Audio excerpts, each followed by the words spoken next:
Hello അസ്സാം വലൈക്കും. അപ്പോൾ 2 ദിവസമുള്ള ഇനി കല്യാണത്തിന്. അപ്പോൾ എനിക്ക് ഡ്രസ്സ് എടുത്തിട്ടില്ല. അപ്പോൾ ഡ്രസ്സ് എടുക്കാൻ വേണ്ടി നേരെ നമ്മൾ വേങ്ങരയുള്ള മൊക്കയിൽ കയറിയപ്പോൾ നമ്മളെ പുയ്യാപ്പിള ഉണ്ട് അവിടെ കയറി. പുയ്യാപ്പിള ഡ്രസ്സ് എടുക്കാൻ വേണ്ടി വന്നാടേ.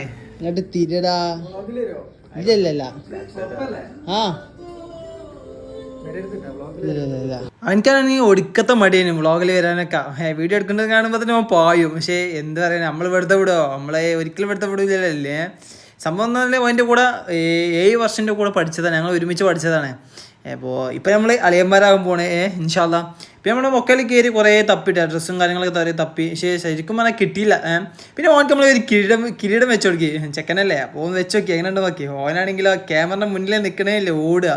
എനിക്കാണെങ്കിൽ അവിടെ നിന്ന് ഡ്രസ്സും കിട്ടിയില്ല. കാരണം നമ്മൾ ഡ്രസ് കോഡ് ആയതുകൊണ്ട് ആ കളറ് അവിടെ കിട്ടില്ല. അപ്പോൾ നേരെ കോട്ടയ്ക്കൽ പോയിക്കാണ്ട് നമ്മൾ ഡ്രസ്സൊക്കെ എടുത്താണ് നേരെ വീട്ടിലേക്ക് വിട്ടു. വീട്ടിലെത്തിയപ്പോൾ തന്നെ സ്റ്റേജൊക്കെ റെഡി ആക്കിയിട്ടുണ്ട്. സ്റ്റേജ് മീൻസ് ഹൽദിക്കുള്ള ഓരോ സംഗതികളൊക്കെ റെഡി ആക്കിയിട്ടുണ്ട്. ലൈറ്റും കാര്യങ്ങളും അലങ്കരിച്ചിട്ടുണ്ട്. പിന്നെ ഞാനും എൻ്റെ വൈഫും കൂടി ഫോട്ടോസും കാര്യങ്ങളൊക്കെ എടുത്തു. പിന്നെ പെങ്ങളുണ്ട് ഇറങ്ങി വരുന്നു. ഓരോ ഡ്രസ്സ് അടിപൊളി കളറും കാര്യങ്ങളും, ഹൽദി ആണോ ധോൽക്കിയാണോ എന്നറിയില്ല. എന്നാലും കളറും കാര്യങ്ങളായിട്ടൊക്കെ ഒന്ന് ഇറങ്ങി. പിന്നെ കസിൻസ് എല്ലാവരും ഉണ്ടായിരുന്നു. എല്ലാവരും കൂടി റിയലി ഫോട്ടോസ് കാര്യങ്ങളൊക്കെ എടുത്ത്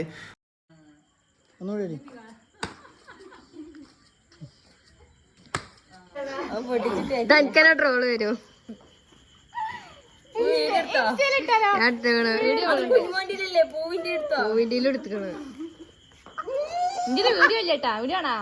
വീഡിയോ എടുക്കേ.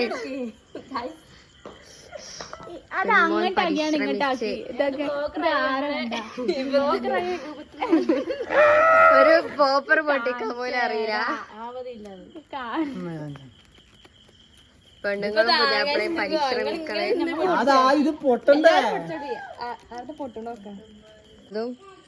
കടക്കോ ഇതോ, ഇത് ഞാൻ പൊടിച്ചിട്ടേ വീടുള്ളൂ.